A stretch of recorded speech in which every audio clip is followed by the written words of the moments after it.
bahwa nenek moyang bangsa Indonesia itu bukan sembarang orang. Pernah menjadi bangsa ataupun negara superpower dulunya. Selama berabad-abad, ribuan tahun sebagai gurunya dunia. Sebagai awal peradaban bangsa Melayu kuno nih, bangsa nenek moyang bangsa Indonesia. Maka itulah dalam seminar di Kuala Lumpur dan di Bangkok disebutkan bahwa asal-usul rumpun bangsa Melayu itu adalah dari Melayu itu sendiri. Bukan dari mana-mana. Dari mana? Itu adalah dari Kampar ataupun Muratakus Kampar, Riau, Sumatera Tengah, Indonesia. Nah, itu disebutkan. Ya, inilah.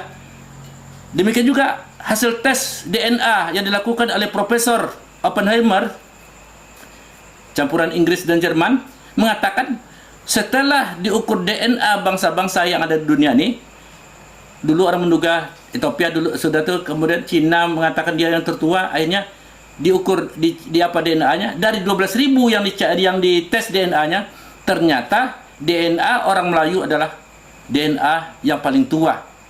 Artinya apa? Berarti mereka itu berasal dari bumi Nusantara. Nih, mudah-mudahan dengan terbukanya sejarah ini kita semakin kuat. Kita tahu di mana kita berasal, kita tahu jati diri nenek moyang kita, dan untuk kita wujudkan untuk jadi bangsa besar untuk masa-masa akan datang. Ini ada lagi satu sebagai bukti.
sebelum Masehi ya.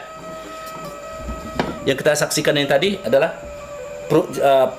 perunggu arca perunggu sebelum Masehi. Alexander the Great. Nah, ini kita perhatikan. Ini adalah bejana. Bejana ini sangat istimewa nih, nampak sederhana, tapi dilihat daripada logonya, lambang-lambangnya, ini sangat istimewa. Kenapa kita katakan istimewa? Pinjam senter supaya bisa dilihat. Nah, ini dari segi motifnya sudah lain, ada aksaranya, belum ada yang bisa membaca.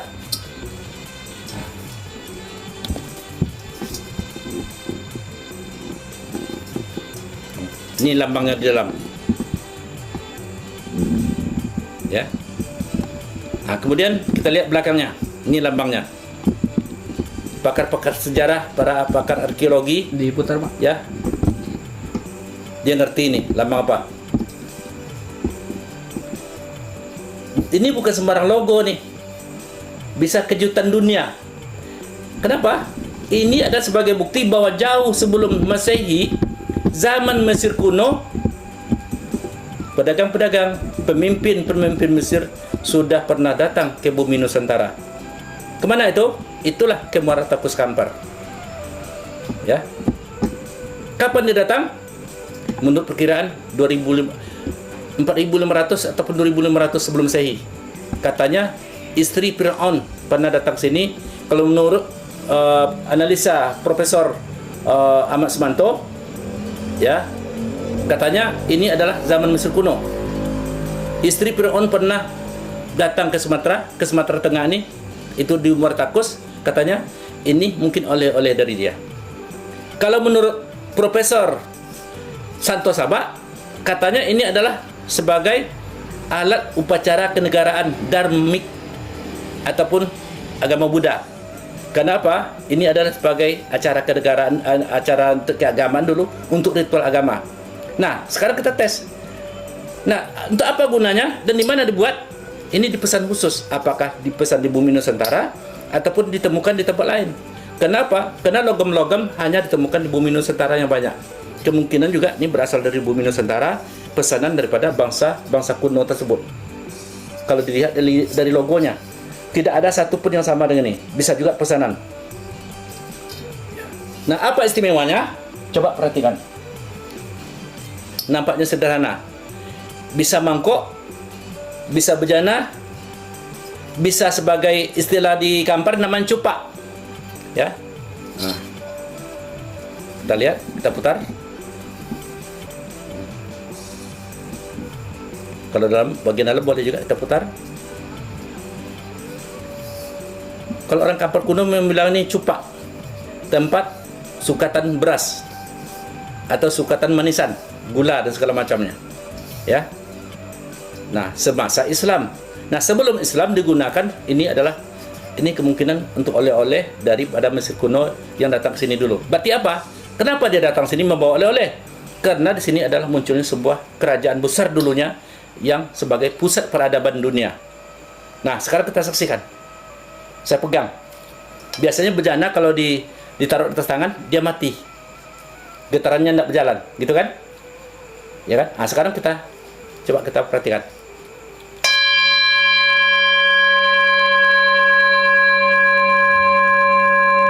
Bisa saja ini ada sebagai ritual Buddha, ajaran dharmik. Tapi ingat, Buddha dulu bukanlah Buddha seperti sekarang nih, adalah ajaran dharmik ataupun ajaran Budi Dharma, ajaran Budi Pekerti yang mengakui ketuhanan yang Maha Esa ataupun istilahnya agama tauhid. Masih berbunyi. 2 menit belum hilang bunyinya.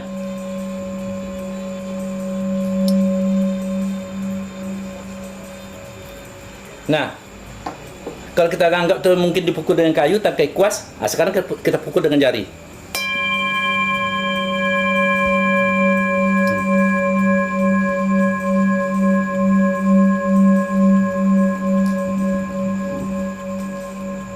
Masih bergetar 2 menit sampai 2,5 menit, masih ada getarannya, berarti dia masih berfungsi. Ini bukti. padahal nih berada di atas telapak tangan. Nah, apa kesimpulan kita? Ini adalah dirancang, dibuat sedemikian rupa sangat istimewa.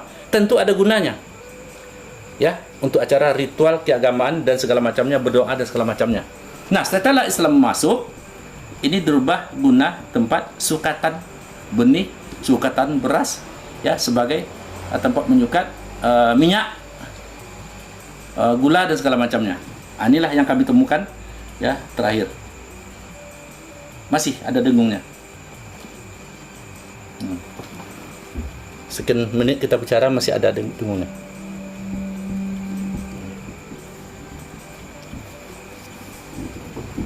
Udah cukup. Nih, dengan ini pun dengan plastik. Dan ini kita pukul pun gitu.